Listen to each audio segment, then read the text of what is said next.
আহা! চা। শুধু ১ কাপ জল, দুধ, চিনি নয়। এটা হলো চাখোর বাঙালির হৃদয়ের সঙ্গে একটা জটিল মিষ্টি চুক্তি। ভাবুন তো, আমাদের জীবনে এমন কোনো মুহূর্ত আছে যেখানে চা নেই?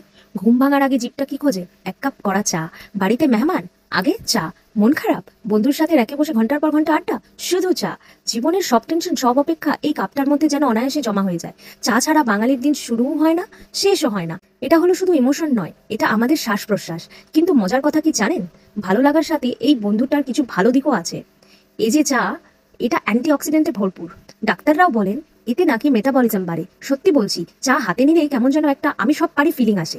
এটা একটা প্রোপাগ্যান্ডা হতে পারে, বাট আই লাইক হট। তবে অসুবিধার দিকগুলোও কিন্তু কম নয়। প্রথমেই আসে ক্যাফিন। ও মাই গড! ২ কাপ হলেই মনে হয় পৃথিবীর সব কাজ আমাকেই শেষ করতে হবে। হাত পা কাঁপা আর অস্থিরতার এক শেষ।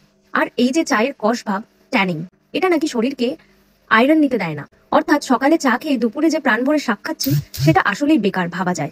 আর সবচেয়ে বড় ভাওতাটা কোথায় জানেন? যখনই দুধ আর চিনিটা মেশায়, তখনই সব স্বাস্থ্যনীতি হাওয়ায় মিলিয়ে যায়। তখন আর এটা হেলথ ড্রিঙ্কস থাকে না। এটা হয়ে যায় আমার জীবনের একমাত্র ভরসা, গরম মিষ্টি আরামদায়ক একটা পাপ। হ্যাঁ, পাপ।